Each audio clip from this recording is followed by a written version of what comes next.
Welcome to the Prehocracy Show. Yeah, the show before the show that you watch after the show. Bam! Good work. I did it. You did it. It even sounded good. I know, it really did. And by the show, we mean the Adhocracy Show. Yeah. Did I say Adhocracy or did I say Prehocracy? You said one of them. All right, well, I hope I said Prehocracy. If I didn't, welcome to that one too. I don't know what's going on. Yeah, this is the show before the show, after show. Make sure you go over to the show, the Adhocracy Show, where we talk about marketing, advertising, and design.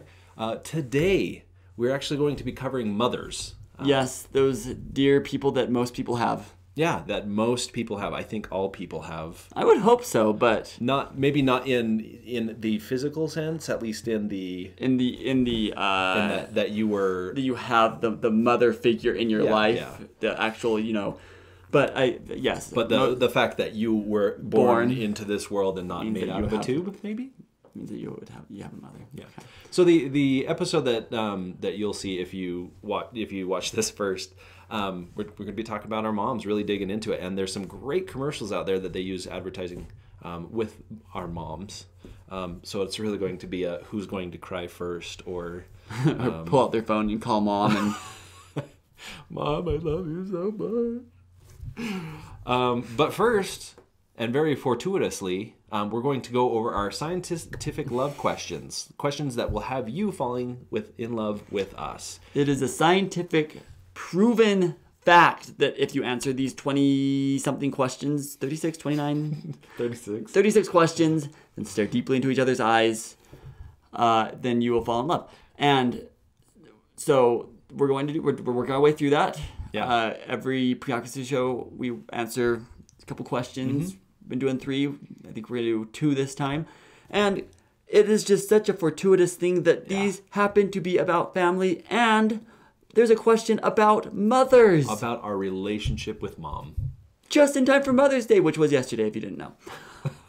You're in big trouble if you don't know. Yeah, go out quick. Stop watching right now. Go get your mom a present or call her or text her because you just messed up. Close that tab that you just opened for Amazon because it's too late. No.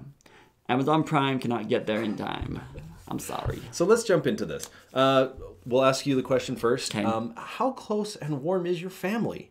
And do you feel that your childhood was happier than most people's? How close and warm is my family? Well, we had a good furnace growing up. I slept right next to it, actually. Sometimes it would keep me awake at night, but it would also keep me warm at night. So we were a very warm family. Very tired. We recently got double-paned windows to help be a very even warmer family. No, and as far as close, we all lived in the same house. So, but now recently I have a sister who moved to Alaska, so we are less close. And she is less warm. Yeah, that is very true. She's pretty cold up there. But they've learned to adapt. I don't think that's what it means. But if it is, then you got that answer. If it means, emotionally close and warm, we were a very close family. There were many made-up games in the backyard. We were all very close in age. There were 5 of us, kids, and then, a mom and a dad, as most people have. And yeah, we'd love making it. We had a game called Boink, I think. I can't remember if it was called that. But basically what you do is you would turn out all the lights and everybody had to make a shape, and then at any point you could come in and flip on the lights, everybody had to freeze, and then you had to decide who made the best pose. And then that person would go out of the room the next round. Hours and hours playing this game. We also had this game of I don't really know what it was. It was like this thing on the trampoline where you had a frisbee. If you're off the trampoline, you had a frisbee, and you could only tag somebody with the frisbee if they were off the trampoline, and then if they were off, then they would become part of your team, and they had to find the flag. So it's kind of this.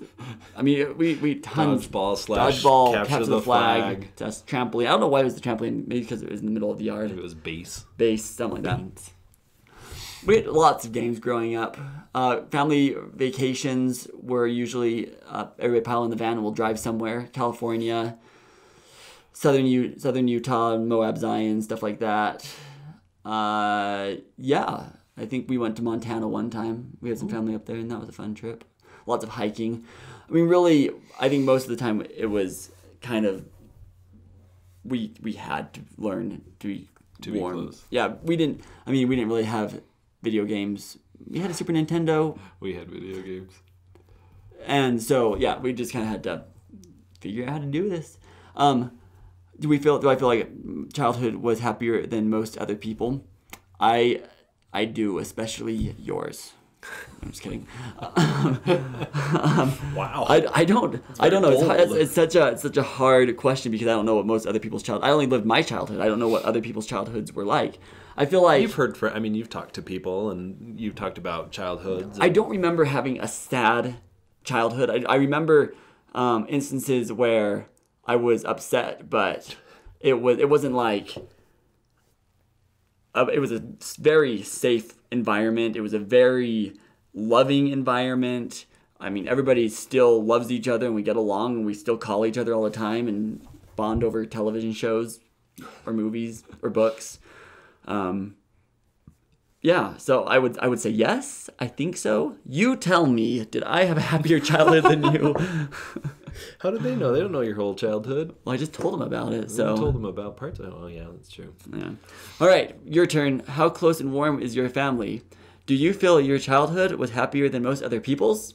Okay. Warm and cuddly. No, close and warm. Our family's pretty close. The dynamic of the family is definitely its own dynamic. I mean, I think everyone's dynamic is very different. Depending on how many kids, the makeup of your kids. Sometimes I found people that have like similar family makeups are very similar. Like they're similar in how they are. Yeah, I can see that. Maybe not exactly in what they, but like my wife has 4 girls in their family, and they're very tight and they're very close. Are there any boys in their family? Or no, just all girls. Just Papa, just their dad, and so when I was brought on, I think before we were even married, he gave me a dart gun, like a blow dart gun. And then like right before we got married, like he gave me a paintball gun. You're like, I finally have all these gifts I can give to somebody. Yeah, he's got three son-in-laws now. And he freaking loves us. Like he's so good to us. Was he disappointed? Sorry, this is like off topic. But was he disappointed to like get a son-in-law that's like not like manly hunter like sports? What are you talking about? I have a beard. No, I don't think so. He definitely shows me great love, and he's such a nice guy. We'll go out golfing. Okay. We've gone shooting. That's been really fun. He was a cop for a lot of years, and that now he's a judge. I mean, he's just the thing that we bond over is stuff. Like he's got a lot of stuff. He's got a man cave, and it's so cool because it's just got stuff. He's got trinkets and little gifts and things. Like I love that stuff. That's me. It's like enough like variety that you can't really say what it's in there except for it's stuff. Yeah. I mean, challenge coins and scrimshaw and boats, like brass boats. And that's a big man cave. A boat. There's a boat in there. They're these like really cool, like that's cool. Lots of cool stuff. He loves the nautical theme. And all right, back to your family. I do have to say though, it's funny that you're like, was he disappointed that he did? One of the other brother-in-laws, he was president of the Ducks Unlimited Society. He goes hunting all the time. He puts his son in motocross races. He is a man's man. Okay. And the other one's an eye doctor. So I do feel pretty close with their family. They bring you in and hug you tight in that family. But my family, so my sister is just a little bit older than I am, and then I've got my 3 younger brothers. The way it kind of worked out is when my sister was in, like we were close in elementary. When she got into junior high, I was still in elementary. When I got into junior high, she got into high school. When I got into high school, she got into college. So she was always kind of a world away. So we've kind of been separated that way. But we've bonded more and more now, especially that we have kids. She's got kids. I've got one kid. My younger brother, he's probably, at least growing up, we were the closest. I mean, he was the one that, he was very mischievous. he's kind of the one that would get in trouble. In fact, once it's the smartest thing in the world, but driving golf balls down the side of our house and across the street and then back. And one time he knocks it and it just shanks it, and it goes right and hits a double pane glass window. Oh no! And it just makes the loudest popping, shattering sound I've ever heard. And he turns to me and he looks at me with that like terror, because he's always in trouble, right? He's always getting in trouble. So he looks at me. He's like, "Help me take the blame for this one." And I turn and look at him, and I'm like, "How? How do you take the blame that you shanked the ball? Like, did I kick you?" But it was one of those things that like it happened so quick. Like, how do you take the blame for this one? How? Mom's head pops out, looks, and it's like, "You boys!" Like, we have lots of great stories. Oh, that's awesome. We were a video game family. Oh, okay. And I was a master at the video games. I would make my brothers mad. The younger one, you did not want to get mad, because he would whip the controller and throw it, and he would... Rage monster comes out. Yeah. And so he's got a closer relationship with the brother under him, but I've made relationship with that brother through, we worked together at a place. And then our youngest brother, I call him my little brother, though he's got 2 inches on me and a couple of pounds. He is the biggest brother. He's a monster. He was our little buddy. I mean, every single one of us like loved that kid to death, because when I was in a senior in high school, he was just 3 years old, and so I could teach him to say really cute things and like pick up the chicks, and I'd say, "Hey, That's right. yeah." Do you know where my brother is? Hey, have you seen my little brother? Oh, he's right here. All right, perfect. Yeah. Oh, I missed you so much. Don't ever do that to me. I'm sorry that is he bugging you? Oh, you like him? Really interesting.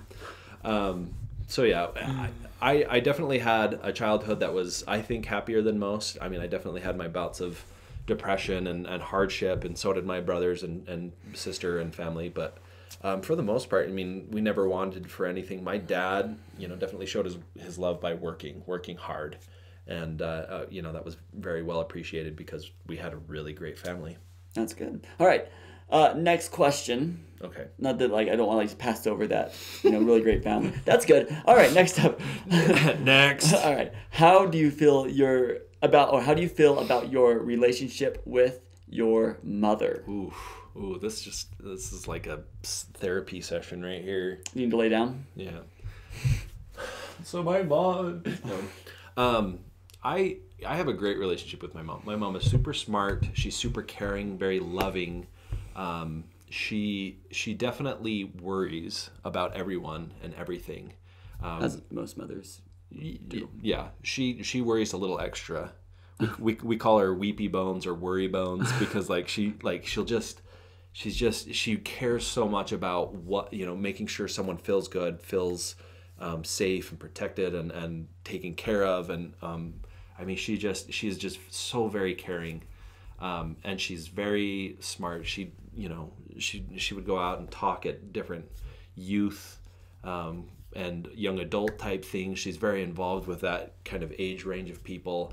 Really, just touches people's lives in a lot of ways. And for me as a spacey child, she, really took care of me and really knew how to work with this spazzy kid that, was odd and kind of an odd duck. And my siblings, who were also odd ducks in our own right. So I love my relationship with my mom. She's great. That's awesome. That's really good. Tell us, David Landeen, how do you feel about your relationship with your mother? I feel like you should just get up on this table and just lay down. Just lay down. No, my relationship with my mother is it's one of those where I feel like it's better than most people I've talked to. I still call up my mom all the time and ask her questions, and she buys me Chex Mix, and and I know my mom is really, I feel like my mom's very intelligent, is very smart. My mom didn't get married till she was 30, and so she decided, I'm not going to worry about getting married if it's not going to happen, so I'm just going to, have fun. So she became an archaeologist. Right. Oh. She went down to Guatemala and studied the Mayans. She, was in southern Utah for a while doing some government work, doing some excavations there. So we'd, go on these hikes, and she would reach down, pick up a rock that looks like every other rock out there, and be like, this is pottery. You know why? Because of this paint right here. And it was she'd find pottery and arrowheads everywhere we went. You know, she'd take us to these old ruins that had been excavated. She said, yeah, you guys can pick stuff up if you want. There's no problem here. So, and then we take it back the next year. It was always an adventure. She did scuba diving. She did skydiving. I don't know, has like crazy stories all the time. But as a child, she was never one that would let us get away with stuff. I mean, she was always one that would, so here's a story that it's probably like one of the most impactful stories of my childhood, and this completely changed your life. It did. It like set me on a path of where I'm going, where I am. Do I need to get the notepad for this? Like, this is like real Freudian I don't know. stuff. I don't know. You can. We have a log. I'll tell the story on camera. So I was doing swimming lessons as a kid, and we were always like, I had 3 sisters, and there was always like, you guys are gonna wear one-piece bathing suits, and this is how it's going to be. And we were at swimming lessons one time, and there was this girl there who had a bikini on, and I remember like sitting with my sisters and talking about how it was way too small, and how it was How old were you about this age? I would say 8 or 9. I mean, like, really, it wasn't like it. I had no issues with the morality of it. It would just like kind of, to me, looked like it didn't look good. And how old were your sisters? I have an older one. She was probably 12, and my younger sister was probably, I don't know, like 8 or something like that. Okay. So we're there and we're talking about this, and my mom doesn't say anything because it was before we started. It was the class before us, and so then we do our swimming lessons. We get home, and my mom, she says, I need to tell you guys something. When that girl that was wearing the swimming suit that you're talking about, after she was done with her swimming lesson, she came over and her mom was sitting right next to us. And I felt so bad. I was so embarrassed that my kids would talk like that. Oh my word. Like, and it was like this moment, this impactful lesson, like, I am never gossiping again. I'm never going to say anything bad about anybody else again. That's just so terrible. And I've from the age of 10, I have tried, and I haven't been perfect. And I remember another time where I got in trouble for saying something, not from my mom, but from the person that I said it about. And so it was just like, and this would happen, it was one of these things where she wouldn't get mad at us, but she would just like let us know when we had messed up, and then let our own guilt just teach us the lesson itself. And she probably still does it today. I mean, just very, very smart, taught us in a very loving way. Yeah. And I still have no problem calling her and talking to her about like whatever. When we were going to start the show, I was telling her about it. And I had this idea, and she's like, "That's a great idea. Do you guys need money to get started? Like, what do you need to do?" I'm like, "No. Like, we'll figure it out." She was ready to like fund us right there. She doesn't have any money. She couldn't have funded us right there. Thanks, Mama Landeen. Yeah, that's so nice of you. So very good relationship with my mom. No issues. I haven't talked to a psychologist, so I have no idea what issues there might be. But as far as I know, there's no issues. Well, at least just to put another poignant note on this. My mom is one of the biggest likers and commenters on our. We couldn't do this without our moms. I have to refrain from like every comment that she makes saying Mom. Thanks, Mom. Thanks, Mom. Thanks, Mom. But that leads perfectly into our show. It does. We love our moms, and this one is for you moms. All moms, not just our moms, but all moms. But all moms. So let's get into it. Are you ready? Yeah, let's do this. Okay, I'm starting. Okay. Welcome to the Welcome to the Adhocracy Show, the show for people who have moms. We'll be right back. We all have a mom, right? I have a mom, you have a mom. We all have a mom in some sense. I would think that it's safe to say that just about everybody has a mom. Absolutely. And